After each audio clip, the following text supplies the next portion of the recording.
Bona tarda a tothom. Benvingudes al Centre Cívic Vila Florida. Laura, Anna i Marc, moltes gràcies. Gràcies a tothom que ens seguiu ara mateix des d'aquest moment per participar a la taula rodona sobre la figura de la Mercè Pàniker en el centenari del seu naixement, dins dels actes Any Mercè Pàniker que celebrem enguany.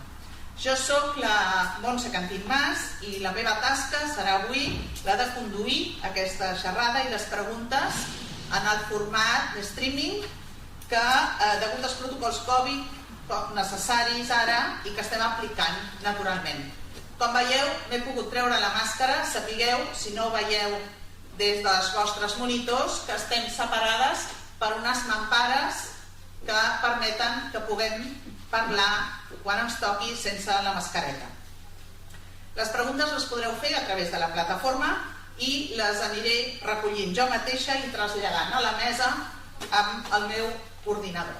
Em fa molta il·lusió ser aquí per moderar aquesta taula i també perquè en realitat també estarem parlant d'una col·lega de consistori, perquè la Mercè va ser consellera municipal d'aquest districte de Sarrià-Sant Gervasi al mandat 90-95 per la candidatura de CiU en aquell moment i per tant doncs, es va preocupar segur pel benestar dels veïns i les veïnes d'aquest districte, impulsar projectes i fer política de proximitat. Primer de tot volia agrair al centre cívic que dirigeix la Maica Farriols la implicació des del minut 1 en quan vam presentar la possibilitat de fer aquesta xerrada, aquesta trobada i l'esforç que esteu fent tot l'equip per tal que això surti bé i sigui un èxit. Moltes gràcies, sincerament, en nom de la comissió del centenari Mercè Pàniker. Passo a presentar les 3 persones que participaran en aquesta taula per cursar totes les dimensions de la nostra estimada Mercè Pàniker. Al meu costat, la Laura Martínez Portell, advocada, mediadora i política, llicenciada en Dret per la Universitat de Lleida, ha actuat en el camp de la violència de gènere, jurisdicció de menors i la mediació civil, mercantil i familiar. Ha estat regidora de Vilassar de Mar i diputada provincial i actualment és la presidenta de l'ICD, de l'Institut Català de les Dones de la Generalitat de Catalunya, des d'on ha impulsat el projecte del reconeixement de la Mercè Pàniker com una dona referent que cal conèixer. Ella inaugurarà aquesta taula rodona i agraïm molt la seva presència avui a Sarrià-Sant Gervasi i la feina que des d'aquest sentit s'està fent des de l'ICD. A continuació, una dona certament culpable de tot plegat, perquè és la comissària d'aquest any Mercè Pàniker, que és l'Anna Mercader, que està fent una feina magnífica, ja que a més va conèixer la Mercè personalment i ens en parlarà com a pionera en l'àmbit empresarial on va promoure la igualtat i la independència de les dones com a factor clau, com anirem coneixent. L'Anna Mercader ha dedicat tota la seva vida a la lluita pels drets de les dones, sent també pionera del moviment feminista català. Actualment és consultora en orientació professional i formació i assessora en plans estratègics de creació d'empreses. Dirigeix l'Observatori Dona, Empresa i Economia de la Cambra de Comerç de Barcelona i impulsa el lobby 50-50 per la paritat en el món de l'empresa. I finalment, la Mar Pela Pàniker. La Mar té 3 germans més, l'Albert, l'Àlex i el Raimon, i són els fills de la Mercè i del psiquiatre gironí Joaquim Pela. També la Mercè era l'única noia de 4 germans, dels germans Pàniker alemany, en Josep Maria, el Ramon i el Salvador. La Mar, que va créixer en un ambient obert i igualitari, com descobrirem avui, és arquitecta i màster en arquitectura de paisatge. Ha estat una bona sorpresa saber que el seu treball de final de carrera versava sobre un berenador en el pantà, en el nostre pantà de Vallvidrera. Per tant, d'aquest tema n'haurem de parlar un dia o l'altre. Ha desenvolupat la seva carrera professional, sobretot a l'Empordà, i actualment treballa a urbanisme i espai públic a l'Ajuntament de la Jonquera. Marc, tu vas créixer i vas jugar a la finca del carrer Comaret, a tocar del cementiri, on actualment descansa la teva mare, la Mercè. El teu germà gran, ja ens ho explicaràs una mica més, però em sembla que el Raimon venia fins aquí, en aquest edifici on som ara, que llavors era l'escola de puricultura i era el seu jardí d'infància. Doncs, per tant, està clar que Sarrià Sant Gervasi ha estat bona part de l'escenari de la vida de la vostra mare, al carrer Rector Ubach, primer de petita, i després amb la pròpia família al carrer Pomaret. Avui ens explicaràs moltes coses més.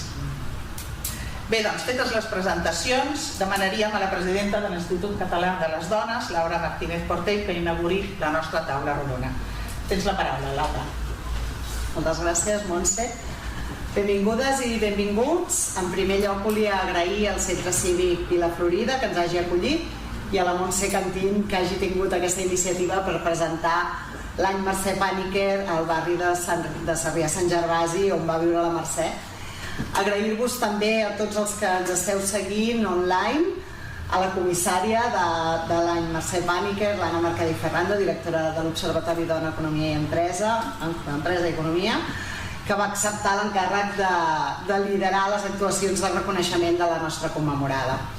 I a la seva família, especialment avui a la Mar Pèlat i Pàniker, qui ens ha acompanyat i qui ens acompanya durant tot l'any en la reconstrucció de la figura de la seva mare. Gràcies a totes per ser avui aquí, malgrat que cada vegada és més difícil trobar-se per poder un cop més reconèixer la figura de la Mercè Pàniker i reconèixer-la com una figura indiscutible en la recuperació de la memòria històrica femenina del nostre país.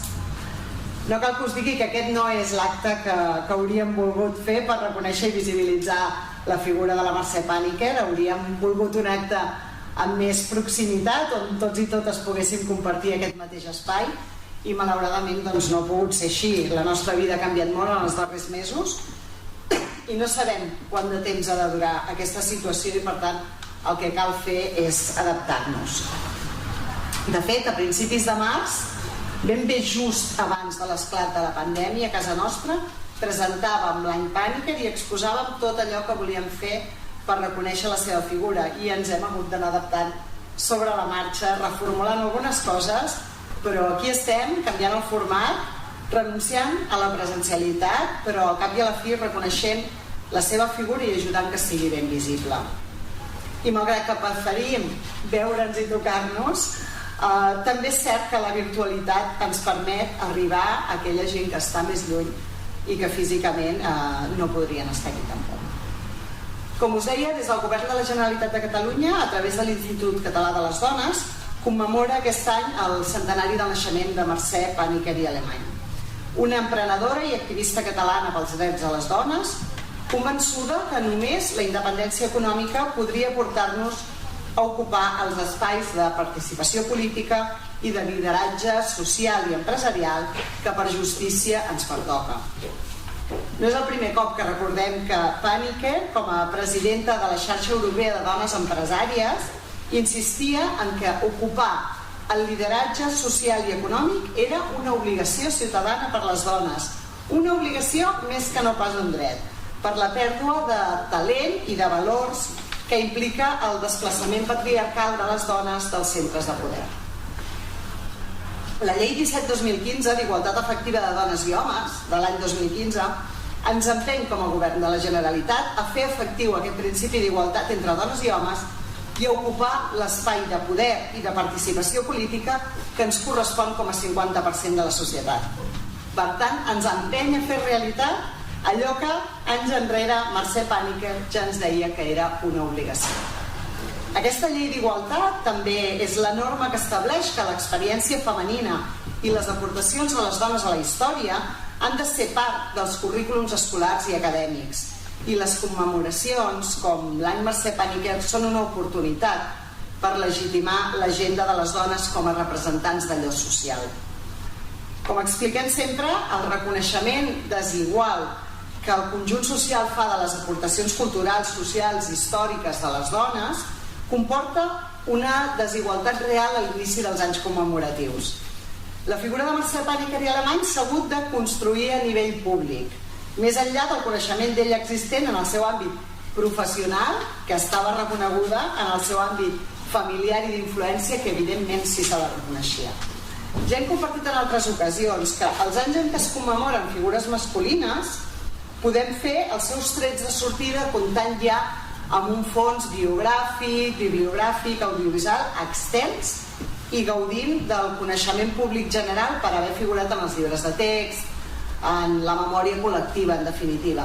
I en canvi, quan commemorem la figura d'una dona, la majoria de vegades hem de partir de molt més enrere, hem de construir aquest material i aquest reconeixement social. No ens cansarem de dir que les dones han de ser recuperades, reescrites, rellegides, reinventades davant una societat cega a les desigualtats de gènere. Afortunadament, l'any Mercè Pàniker ha estat l'oportunitat perquè la Mercè sigui reivindicada per les associacions professionals de la química, les associacions d'emprenedores i les organitzacions i cambres empresarials, i que es reconeguin les seves aportacions a favor d'una cultura organitzativa basada en els valors, l'harmonia i la igualtat.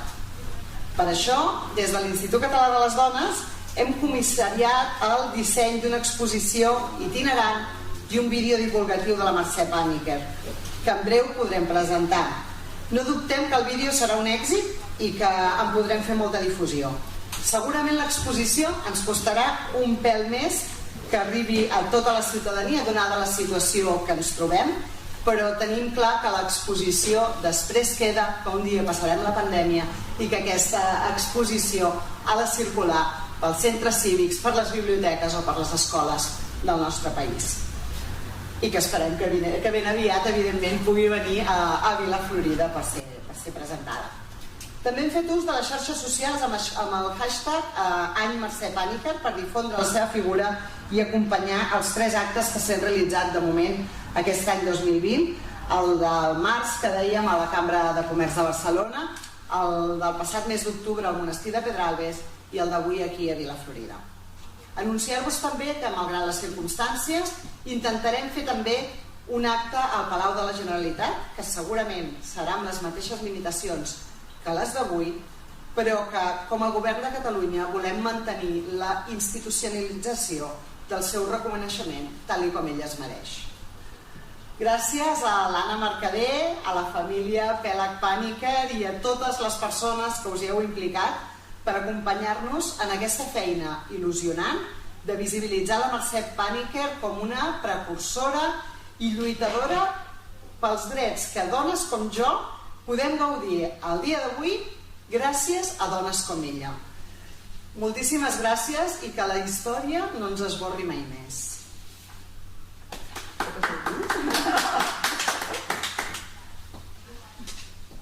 Molt bé, doncs si et sembla, Anna, Marc, tal com us sembli oportú de fer-ho, seguim posant la figura de la Mercè.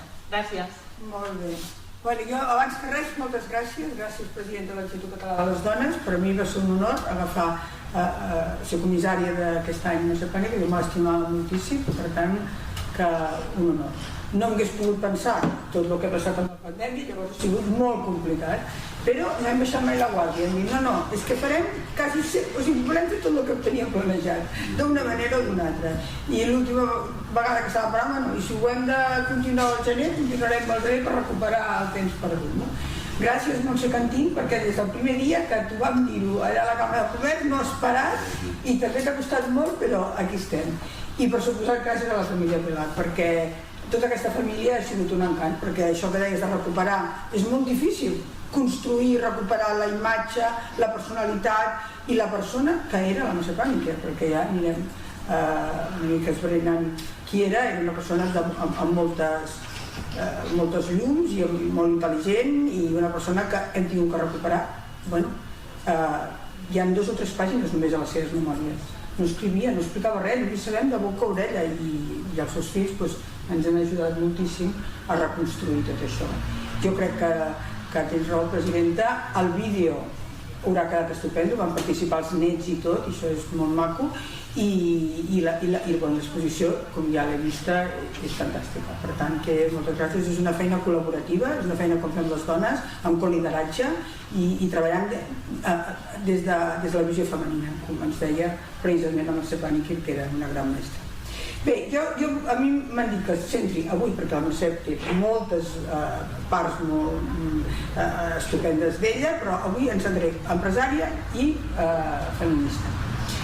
no podem entendre qui era la Mercè sense començar explicant que va néixer en una família que el seu pare era indi, la seva mare Carme alemany catalana, o sigui que ja era una doble, una diversitat absoluta, que diuen que els fills de parelles diverses surten molt més intel·ligents, molt millors i més forts. Llavors, era una persona amb un gran caràcter, era molt resilient, amb molta determinació i sabia molt bé el que volia i on anava. Semblava que tenia el caràcter dur, però no, era molt tendre i molt sensible, però realment era molt forta. Jo crec que aquesta fortalesa de caràcter la va començar a tenir quan d'adolescent, precisament a la guerra nostra civil, la va enviar el seu pare a un col·legi de monges a Bonn, que no tenia ni idea ella d'alemany, i explica les seves memòries que moltes vegades estava asseguda a la sala i ella es recordava a ella mateixa sense entendre res d'alemany. Allà era una immigrada i amb uniformes que li deixaven prestats, i allà sola, abandonada, quasi 2 anys, perquè les circumstàncies familiars eren molt dures i amb una guerra civil aquí i a punt d'explotar l'altra. O sigui que això la va fer molt dura i molt forta. Ella sempre diu, el seu feminisme, en les seves memòries diu que la seva mare era feminista.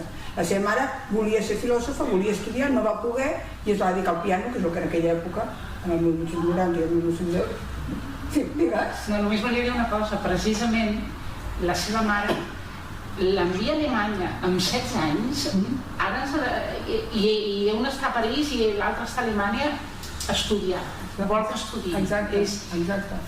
No se la queda allà al costat perquè és la nena, no, l'envia per estudiar. I ella en les seves memòries diu que la meva mare era molt feminista i la seva mare sembla ser que va anar a estudiar piano quan era molt joveneta a París, en el 1960, o sigui que també és molt difícil això, en aquella època, sola. O sigui que ja es veu, i ella ho diu molt agraïda a la seva mare, no?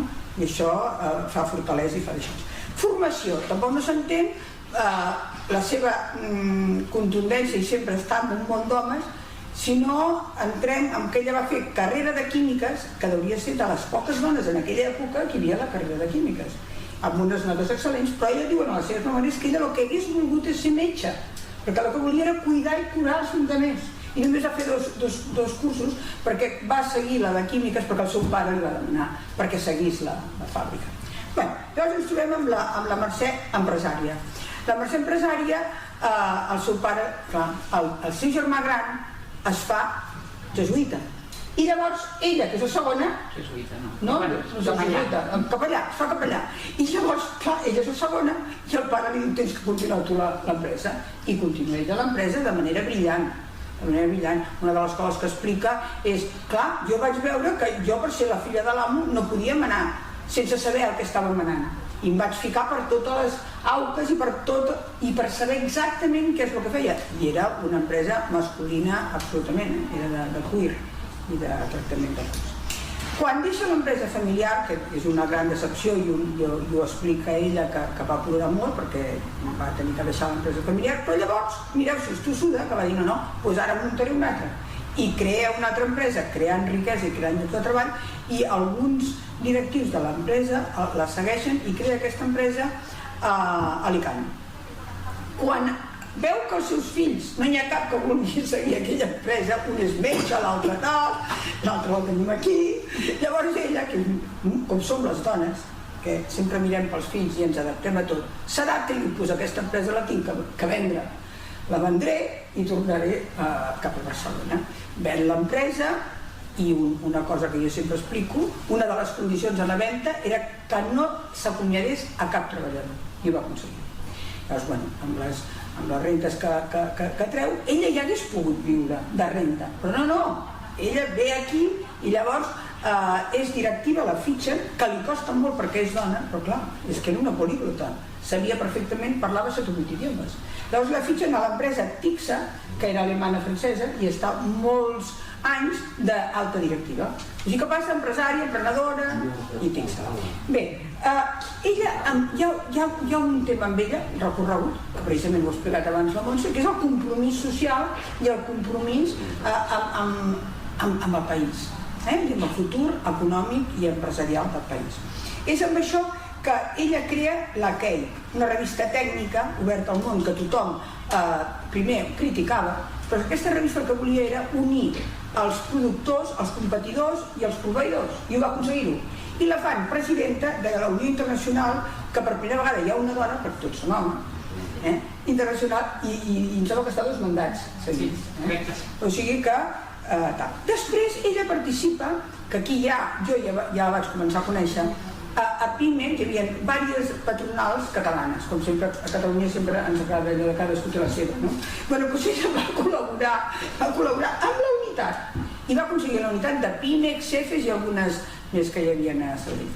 L'aconsegueix, i ell explica, però després van prescindir d'ell. Tot eren homes també. I ho explica d'una manera molt divertida en els seus d'això. I llavors, una mica, suposo que per treure-se de sobre, l'envien al Consell Social de la Universitat de Barcelona, on està 6 anys, i ella mateixa explica que allà, durant aquests 6 anys, volia renovar, perquè clar, imagineu-vos, la universitat en aquella època era absolutament hereva del franquisme, imagineu-vos quina universitat tenien, no?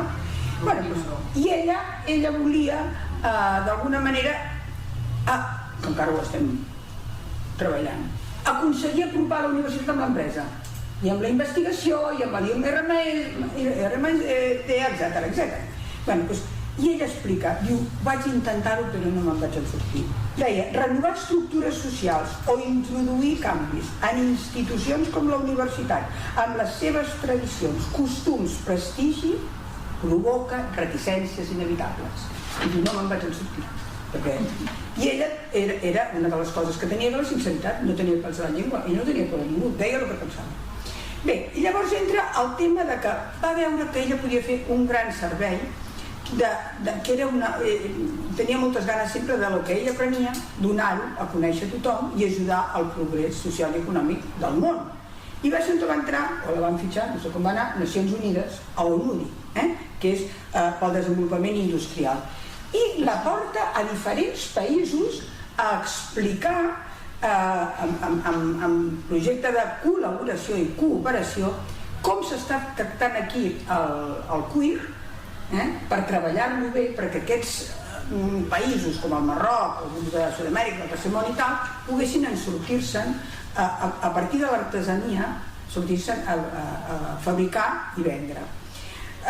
Explica lo del Marroc, que també és un tema després, que pots parlar de l'ONU tu, però explica lo del Marroc. Anna, aixeca una miqueta el to de veu, em diuen, una miqueta més alt, una miqueta més a poc, perquè a través de la xarxa et sentim més nítidament. Vaig molt de pressa, no? A veure, ella en les seves memòries explica com al Marroc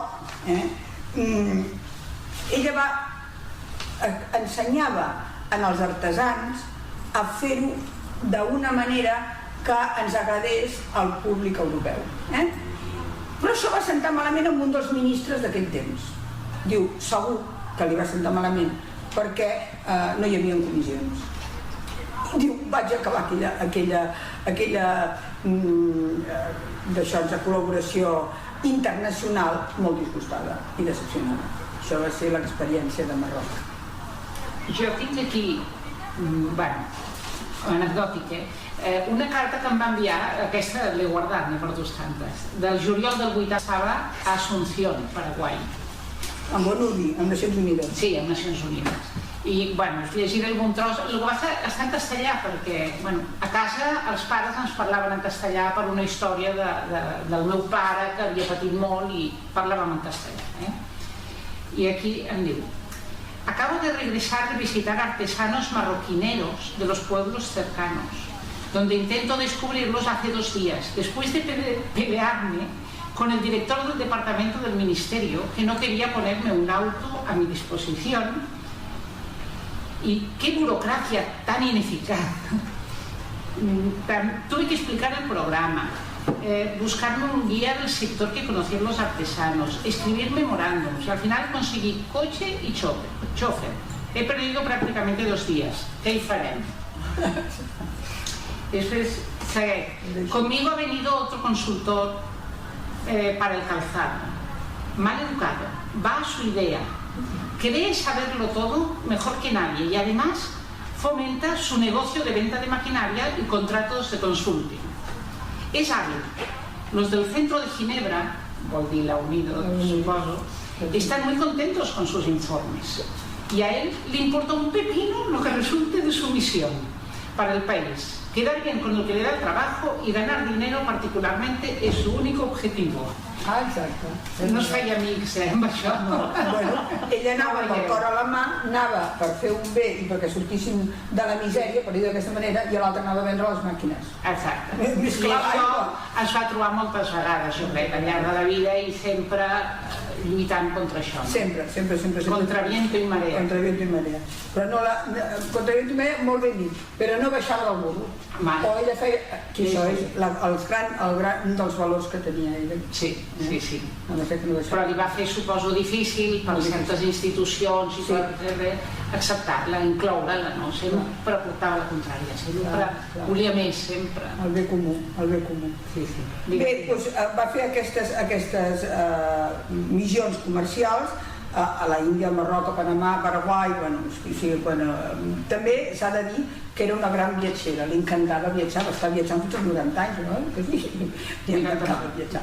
I també explicava que de petits, els nens, els seus fills, això tinc estudis de dir-ho, en lloc d'anar cada estiu, el que ens agradava, amb la colla, amb el mateix lloc a estiuejar, no, cada estiu a passejar-se per Europa i a veure món, amb tenda de campi o com sigui, no? Sempre, sí.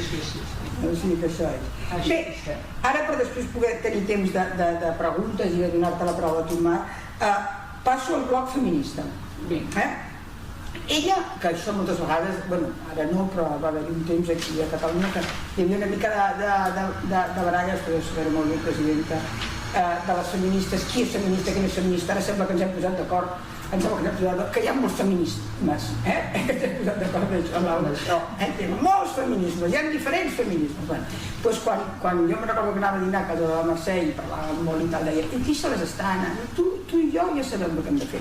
Les empresàries també són feministes, sempre deia, i també podem liderar en femení i estem ensenyant moltes coses. Ella era una feminista de soc arrel, sempre dic jo, perquè era independent i volia que tothom siguéssim independents econòmicament.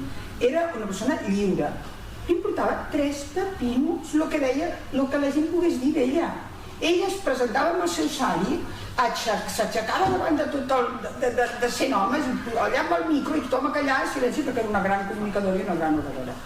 I sempre, o sigui, la veies allà quasi com una deessa, no? De dir, clar, això és el poder que tenia interior, no? Sempre, a tot arreu. I a vegades deia coses molt fortes, fins i tot en els polítics. Vosaltres el que heu de fer, donava lliçons, no? Però ho feia d'una manera molt maca i amb humor moltes vegades. Era independent econòmicament, era lliure i tenia una cosa, que això ho vam també parlar d'una neta seva, no tenia cap sentiment de culpabilitat. Nosaltres, que ara jo tinc escrit amb un parell de llibres, i a més ara estic escrivint un altre llibre, i també perquè ho veig, al costat les dones em expliquen, em sento culpable si estic a l'oficina i no estic amb els nens, em sento culpable si estic amb els nens i no estic a l'oficina, em sento culpable perquè resulta que la mestra m'ha dit que el meu nano no s'ha portat bé i sóc jo la culpable. Bueno, i és que és la culpabilitat judaico-cristiana que ens han fotut al cap els nostres ancestres, però ella no ho tenia. No ho sé per què, però ella no se sentia mai culpable, i ho tenia molt clar. Responsable, sí. Bé, assumia responsabilitats, però era tan lliure. Tan lliure, i aquesta llibertat és la que jo crec que hem de tenir, les feministes, i hem d'ensenyar als fills i a les filles a tenir aquesta llibertat i aquesta autoestima. I ella té algunes frases amb això que els expliquen a les dones, no? Bé, ella diu en les seves memòries que diu, en l'any 90, quan ja acaba la seva feina empresarial, la seva feina directiva, lo de l'UNUDI ja ho deixo una mica, llavors diu, ara em dedicaré al despertar de les dones i ja em dedicaré en cos i ànima. i era gran ja, en l'any 90 no sé quan tenia, però era molt gran. No va parar de fer projectes. Llavors, i ella diu mateixa, ella no les memòries, diu, tot i que tota la seva vida havia estat feminista, ara m'hi vull dedicar-hi en cos i ànima. I llavors vol fer una gran xarxa de dones empresàries de tota Europa, que és on sortirà Fem Visió. Els deia, noies, podeu ser el que vosaltres us proposeu, però sobretot la independència econòmica és la més important. Ser mares i mestresses de casa, perquè clar, en aquella època tampoc no et podies posar a tot el barri en contra, que era un barri de mestresses de casa. Dic jo, bastant. Diu, ser mare i mestresses de casa està bé, però no és l'únic horitzó a la vida per una persona. O sigui, aquestes frases concentren molt la seva filosofia. Llavors ja va ser en el 92, quan ja estava amb el tema dels Jocs Olímpics i tal, que ella i jo vam decidir crear el primer fòrum, el primer congrés Dona i Economia. I llavors sí que ja estava la Mercè Pani, que era presidenta de l'Institut Català de les Dones, i vam fer-ho en col·laboració amb l'Institut Català de les Dones. Vam fer venir fins i tot representants de la DG23, que era la Direcció General de Pimex. Ella, quan va crear Fem Visió, que llavors ja va començar a crear Fem Visió, amb aquestes del EMSU, que era la Unió Europea de Classes Mitges, que era de les dones, volíem entrar, i jo també, perquè llavors jo portava el programa ILE, que era Creació d'Empreses per Dones. Llavors volíem entrar en aquesta DG23 com empresàries dones. I no ens van deixar. Els empresaris homes van dir que l'empresariat és igual que sigui home o dona. Oh, ostres, però tot eren homes. I no ens van deixar entrar. I no va haver-hi manera. No ho vam aconseguir. És una de les coses que no es va poder aconseguir. Bueno, llavors ella va crear, la vaig ajudar, però va ser ella, tota la feina, ella, Fem Visió. I llavors ja ve en el 95, bueno, primer explico què és Fem Visió i després passem a la de Pequín. Tu tens moltes coses que dir de Pequín. Fem Visió, què volia ella que sigués? L'objectiu principal era sentir la veu de les dones empresàries i arribar al poder i participar en visió de dones en aquests poders tan masculinitzats, de l'empresa, de l'economia. Amb el tema de l'economia tenia una visió absolutament innovadora, perquè ara tothom sentim parlar, jo mateixa he estudiat sobre l'economia feminista i tal, però en aquella època ningú sabia res. O la microeconomia. Jo l'havia vist aixecar-se a assemblees de PIME. Ja està bé de parlar de macroeconomia. La macroeconomia són números per dalt i dalt i dalt. El que ens importa és la microeconomia. Com viu la gent, com estan les famílies, que ara això ho sabem. Posar a la gent, a les persones al centre, que això és el més important, i donava classes magistrals d'aquest tema. Llavors ella volia fer aquesta xarxa recolzada amb aquestes d'EMSU, que era una xarxa de dones empresàries de classes mitges i petites empreses, que les convidava a casa seva, perquè una altra cosa que tinc a dir. O sigui, ella era generosa, i treballava i s'esforçava, no només generosa de diners, perquè els convidava a dinar a casa seva, tal qual no, sinó de generositat, d'entregar-se a l'obra, que dic jo, no? Les convidava a casa seva. O sigui, vine Anna, que aquesta nit vindrem totes a sopar, a dormir, i és igual, ja dormirem on puguem. O sigui, i venien de Suècia, de no sé on, de tal, clar, ella parlava 5 o 6 idiomes, i a mi em deien analfabeta, dic, sí, no, jo soc analfabeta, com s'ho fan? I tinc que treballar molt jo, i no he pogut anar fora i aprendre. Bé, doncs va aconseguir crear aquesta Fem Visió i era veure el món, o sigui, arribar al poder amb visió de dona, no? I ajuntar-se totes les dones de tota l'Europa. Al final, Fem Visió aconsegueix un lloc a l'Assemblea de Nacions Unides i és acceptada com a consultora en l'ECOSOC, que és la Comissió Econòmica i Social, que l'últim any em va fer anar a mi perquè ella ja no podia anar. En tot aquest temps, el 1995 es fa la conferència de Pequín, que ella hi va i no us ho perdeu. Que a mi em va dir per anar-hi, jo no podia anar-hi en aquell moment, tenia una filla una mica delicada i no podia anar-hi per diferents problemes personals, però el mes de juliol o agost, en plena calor. Ella va dir, no, jo vull anar al tren de la pau, com van aquestes joves. Va agafar el tren que va travessar tota Europa fins a arribar a Pequín, no sé quants més, 15 dies, allà amb tot, amb unes condicions horroroses. I sí, va arribar a Pequín. I va arribar a Pequín. Aquest tren, jo crec que s'hi va durar tot un mes i va ser tota una experiència. Jo tenia 75 anys. Mira. Bueno, però se'n va anar sola cap allà. Va fer molts amics. Després, els anys següents, vam anar a conèixer una gent a Noruega, una gent a Kíev, uns altres, que ella sempre anava a conèixer les persones, entrava a casa, volia entrar a les cases, i és el que li agradava d'aquest tren. Arribaven, paraven a una ciutat, parlaven amb la gent, però ella tenia una cosa que feia molt, que era escoltar. Sempre demanava com esteu, què us passa, què és el que us preocupa, què és el que hi ha, el que no hi ha. Sempre estava escoltant, sabia escoltar molt bé, posava tota la seva atenció quan tu li parlaves, i ho notaven, ho notaven els que estàvem amb ella, oi? Sí, senyora. És molt important això, escoltava tothom, escoltava tothom. I els problemes de tothom, i li interessava. Exacte, sí. Bueno, i va arribar a Pequín agotada. Bueno, això és una anècdota que em fa gràcia, que ens explica la Imma Periques, és una amiga que era de Fenvisió també, que ella estava a Pequín, no havia anat amb el tren, i la va anar a rebre, i quan va veure el lloc on li tocava dormir, es veu que era un lloc molt de mala mort, una cosa de pedra, de formigó, diu que es va desmuntant. Quan va veure allò, després de tot el mes dormint d'aquella manera, trobar aquell hotel, que no era ni hotel, es va enfonsar, però l'endemà es va vestir, es va posar el seu sari, va sortir com una reina, com si no hagués passat res. Sempre feia això, sempre de demostrar que trepitjava fort. Sí, aquesta era la Mercè. Bueno, mira, jo tinc una d'això. En les seves memòries explica com la potència que tenia, no? Semblava una deessa de vegades. Quan explica d'on venia ella, del seu pare i tal, diu l'any 85 hi ha a l'Ampadam, districte de Palakkad, l'estat de Kerala. 1885. Perdó, 1885.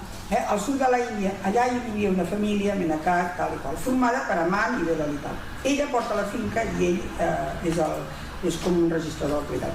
Diu, el 1885 tenen el segon fill i li posen el nom de Ramuni, que vol dir fill del sol. I llavors ella diu a les seves memòries, diu, això em converteix en la neta del sol. Doncs 35 anys més tard, aquell nadó es convertiria en el meu pare. O sigui, ella, jo sóc la neta del sol. Perquè veiem quina personalitat tenia, no? Bé, ella sempre deia, a partir de Pequín, es va autoanomenar vull ser la portadora d'aquells missatges tan importants, de mirar el món amb ulls de dona.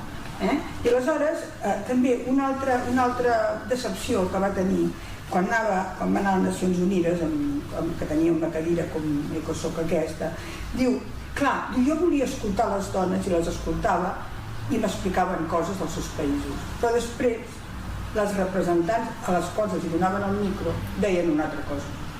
Diu, no era, diu, l'oficial no tenia res a veure a lo que les dones estaven patint en els seus pobles, als seus països, als seus llocs. I això, per això ella el que volia era anar als països, que era una de les missions de Fenvisió, anar als països a escoltar les dones, a veure què explicaven dels seus països per poder-se ajudar entre elles, no? Ella, durant aquest temps, va anar, a no sé quants països, no només a Europa, a Àfrica, que es feia acompanyar moltes vegades per les seves netes, com a lliçó. És la foto aquesta, ja veuràs. Amb les seves netes. Alguna. Tu i alguna vegada les joves? Sí, les joves van estar a Nova York.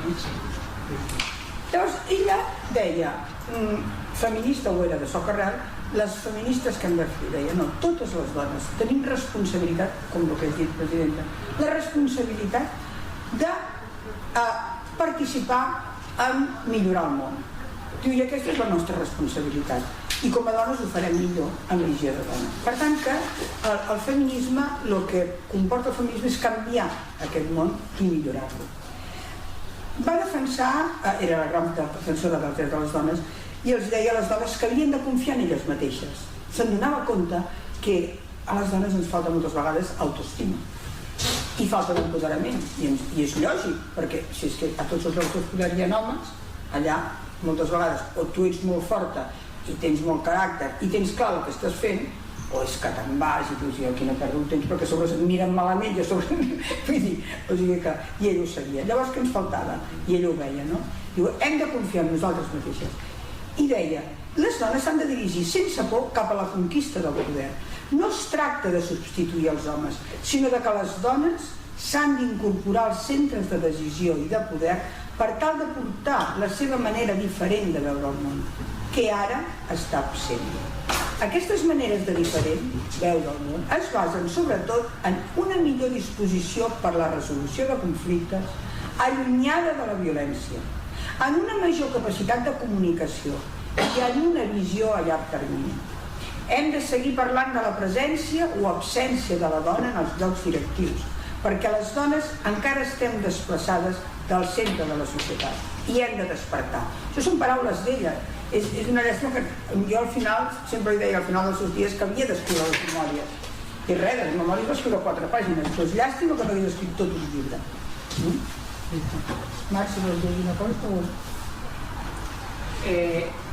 Bé, a mi ens demanava la Maica, la gent d'aquí, que parlessi una mica d'aquest barri on estem, d'aquest lloc on estem fent aquest acte, encara que som poquetes, però espero que sou bastants més els que ens esteu veient des d'algun lloc, des de casa. Volia explicar-vos simplement, la Mercè sempre va estar en aquest barri. Ja va néixer al carrer Rector Ubach, com deies tu abans, Montse, que jo de petita sempre havia sentit dir Parroc-Ubach. Jo pensava que era una paraula, Parroc-Ubach. No va arribar la democràcia i van canviar els noms i dic, ui, si no cap allà. Llavors, quan era adolescent, els pares es van fer una casa al carrer Pomaret, que després va canviar de nom perquè era just a sota el passatge de Bonanova i es va passar a dir Doctor Rus. Però era un carrer que entre el passeig Bonanova i el cementiri de Sarrià, que tallava el carrer, un carrer sense sortida, allà es van voler fer una casa. O sigui, allà va estar l'adolescència, d'allà se'n va anar per casar-se. Quan la guerra van marxar. Van marxar quan la guerra, sí. Però d'allà van marxar d'aquella casa ella per casar-se, que va estar vivint un temps a l'Eixample, on van néixer els 3 grans, però després va tornar a la mateixa casa i es va adaptar al pis de dalt. A sota vivia la seva mare, la nostra àvia, la Carmen, la Carmen Alemany Sabadell. M'heu ensenyat a l'Institut Català de les Dones a dir sempre el segon cognom. El cognom de la mare, que també surt. I ella encara deia, la iaia encara deia, vaig amb tren a Barcelona. Era el tren de Sarrià, esclar. Però ella parlava d'agafar el tren i anar fins a Barcelona, que era la plaça Catalunya. Llavors, sempre més van viure allà fins que aquesta casa va quedar com realment molt enfonsada entre blocs de pisos que es van construir al costat. De planta baixa i 5, planta baixa i 6, va quedar la casa molt emplotada, finalment es va vendre, però es va traslladar a una altra casa 500 metres més amunt, a l'altra banda del passeig Bonanova, però en aquest mateix barri. Llavors aquí és, bueno, tota la vida he estat aquí. Jo recordo de petita, ens portava, perquè anàvem tots a missa, els diumenges, tot quan érem petits, després ja vam canviar d'opinió. Anàvem a missa primer a Sarrià, a la missa de la parròquia de Sarrià, i compràvem dolços a Foix de Sarrià. Els dolços a Foix de Sarrià han durat sempre, i tornàvem cap a casa, compràvem encara patates fregides o xurros, una xurreria que hi havia per allà prou, i tornàvem a casa. Més tard, quan ja vivia al carrer de Dia, potser ja va desplaçar-hi la missa, ja no era la parròquia de Sarrià, sinó ella en deia les Benetes del carrer Enric, que era Sant Pere de les Puelles. Tot anava depenent una mica de les distàncies de casa. Encara més tard ja anava més a les Clarisses de Pomaret, o a la Bonanova. El barri sempre va viure en aquest barri. Quan no compràvem els dolços a Foix, els compràvem a Iró, una pastisseria que es deia Iró, on anàvem a comprar pa d'àngel a les reparadores, que es deia, que ara és un centre cívic, que es diu Pere Pruna, em sembla. Sí. Els equipaments han anat canviant, no?, al pas dels anys, com aquí mateix. Aquí mateix el meu germà gran havia vingut quan això era l'escola de puericultura, que encara ho diu allà a la porta, no?, que l'àvia estava ben enfadada, no li semblava gens bé que els nens anessin a la llar d'infants. hi ha una foto que és d'aquells anys 60, quan la meva mare es va quedar sola amb els 4 fills, i és aquí, Es va quedar viuda, no? Sí, just quan es va quedar vídua és més o menys aquell mateix any. I això és aquí, a la casa del carrer Pomaret, abans després Doctor Roux. Només volia explicar-vos això, que tota la vida va estar en aquest barri. Però com que potser estem anant una mica tard, no? La millor hi ha gent que va... Perquè 3 quarts, no? Sí, anem bé. Us he de dir que estem tenint algunes dificultats, sobretot amb la imatge, però les fotos ens diuen que sí que es veuen bé. A nosaltres no se'ns veu. S'escolta bé? I s'escolta, però per això ens deien reforceu el que s'escolti alt i clar. Bé, tenim alguna pregunta, si us sembla? Sí. Perquè així us dona peu també. Hi ha una pregunta que fa referència a aquest bé comú que tu parlaves, Anna, i que voldria matisar i diu, sí, bé comú, però amb un elevat grau d'ambició personal. Això és pregunta o és una persona acusada? És una persona acusada. És una persona acusada. En el sentit que segurament aquesta ambició personal, que tu feies referència amb aquest sentit de culpabilitat com a contrast, aquesta ambició personal potser és molt necessària, no? Segons quins entorns difícils. I parlava, diu, un instint killer, no? Un instint de supervivència i de... Jo penso que la paraula ambició, si les paraules ens tenen... Hauríem de començar de molt petits a canviar fins a PNL, per veure com les paraules marquen els nostres pensaments i marquen les nostres accions. I les paraules són d'un sistema patriarcal absolut que tenim i que vivim, i la paraula ambició és bona amb els homes i és dolenta amb les dones. Llavors, jo crec que totes les persones, homes i dones, haurien de ser ambiciosos, perquè la paraula, sense tenir la connotació judaico-cristiana que té la paraula ambició. Perquè al final, ser ambiciós vol dir voler progressar tota la vida, voler ser independent en aquest cas, com a dona, ser independent econòmicament, voler arribar, perquè si no vols arribar enlloc és que el món no avançaria i la humanitat no avançaria. Llavors, aquesta ambició de voler portar l'empresa que sigui la millor o de la manera millor, voler crear una empresa, això jo penso que està dins del marc. El meu pare sempre deia que tots hauríem de començar a estimar-nos a nosaltres mateixos, i sempre deia, l'amor comença per un mateix. I si tu no tires endavant la teva independència econòmica i el teu benestar per als teus i per la teva família, com pots avançar per als altres? I el fet de fer-se lloc en un món d'homes. O sigui, això sense una posició de poder, de seguretat i d'ambició, això hauria estat impossible. I després vídua. I a sobre, clar, tot això també s'ha de posar en un context i en una situació. Això hagués estat impossible. Cap dona que no hagués estat ambiciosa hagués pogut lluitar contra tants elements en contra. Exacte, senyor, totalment d'acord. I això és una de les coses que admirem de la Mercè, i que ens hauríem de... Ell feia això, s'aixecava, es posava els saris, pintava i tornava. I aquesta era. Com explicaríeu com aplicava aquesta política feminista en el seu món, en el món de l'empresa? Quins trets penseu? Per això, ara avui, és una cosa que no hi havia pensat mai, però vull dir, quina llàstima que s'ha descrit moltes coses que ens va dir, dinant o sopant o tal, i algunes poques coses escrites, no?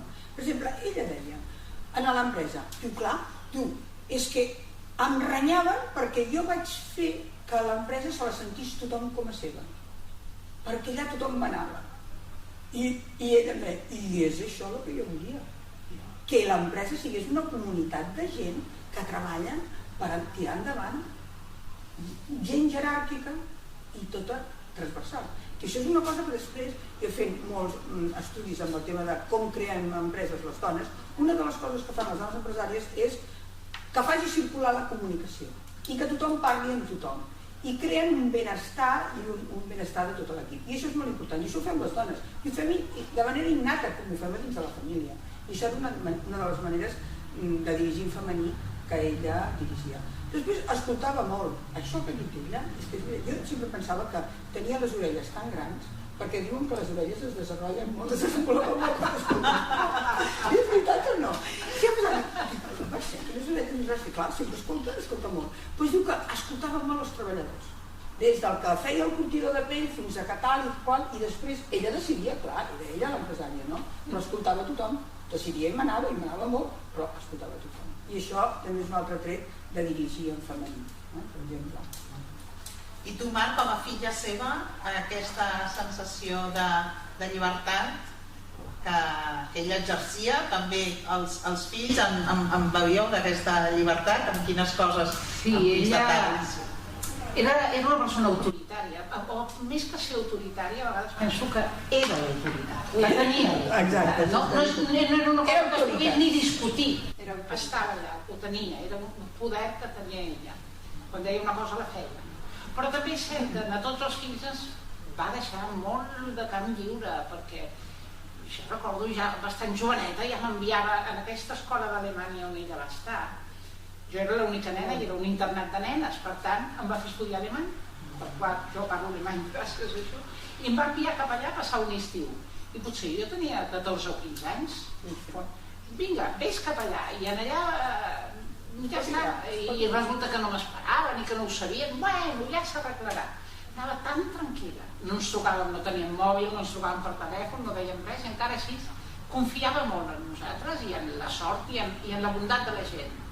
I això ens ho transmetia, No tenia por. No tenia por. Jo a vegades me'n deia, tu no és que no siguis agosarada, és que no el veus el perill. No el desafies perquè ni te n'enteres que hi ha un perill. I reia, perquè sí, crec que és això.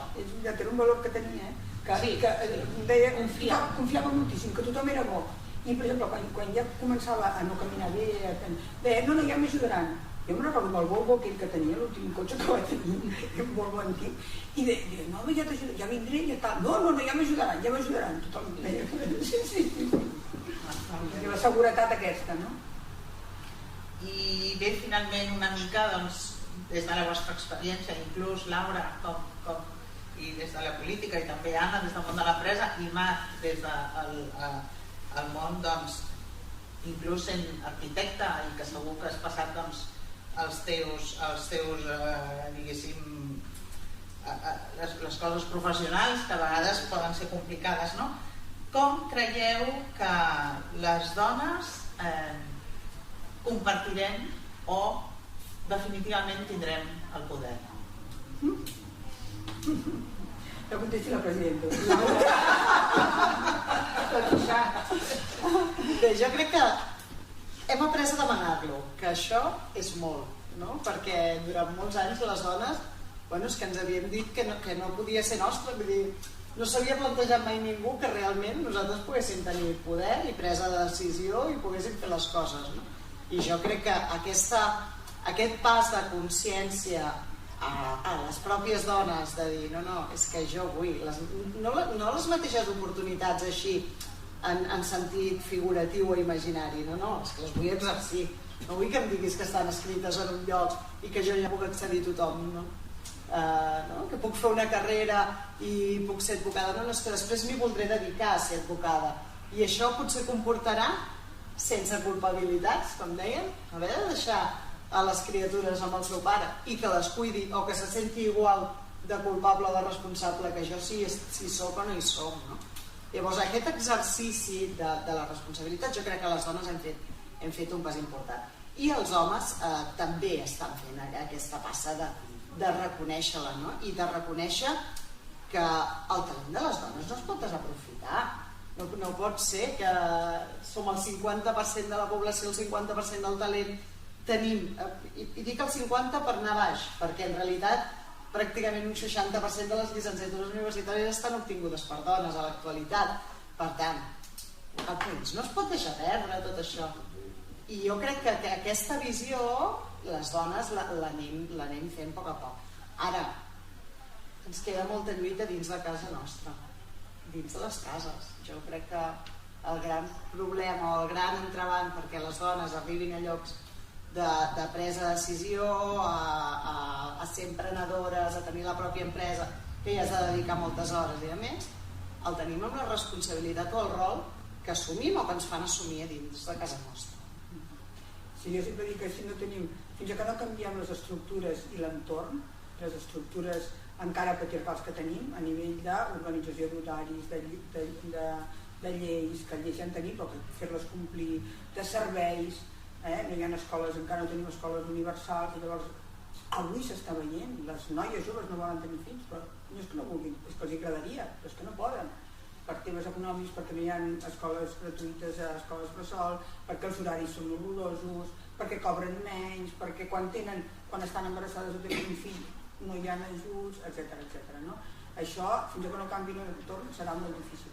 Però mentrestant, el que sí que és veritat que diu la presidenta és la presa de consciència. Jo sempre penso que si les dones prenem consciència serem imparables.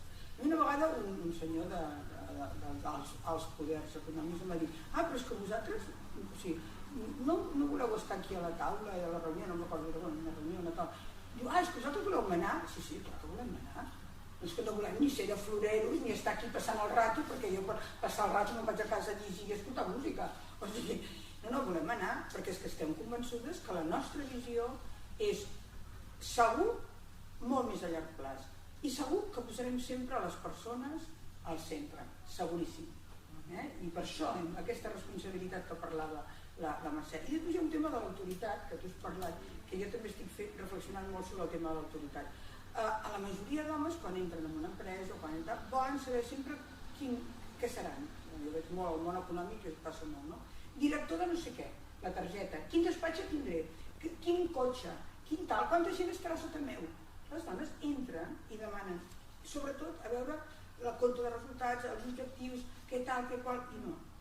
Hi ha una autoritat que tenim les dones, que és l'autoritat que tenia la Mercè, que és l'autoritat que ve de dins, d'estar convençudes de que nosaltres som tan persones, valem tant o més que ells, i tenim la responsabilitat d'arreglar millor el món i d'arreglar-lo sobretot pels nostres fills i els nostres nens. I aquesta és una autoritat que surt de dins, de la nostra ànima i de dins, i es nota, es nota quan és. I això és el que tenia la Mercè. Sí. A mi només podria dir un parell de coses. Per una banda, el masclisme, com la desigualtat, fa mal a tothom. No a les dones. A les dones i als homes, tots perdem. I amb el feminisme tots guanyem. Això ho deia bastant la meva mare. Ho deia això. I una altra cosa que també deia, i això que va fundar del Fem Visió, fer xarxa, apoyar-se les unes a les altres, apoyar-se a tothom, no anar sol cap a la lluita o cap al poder.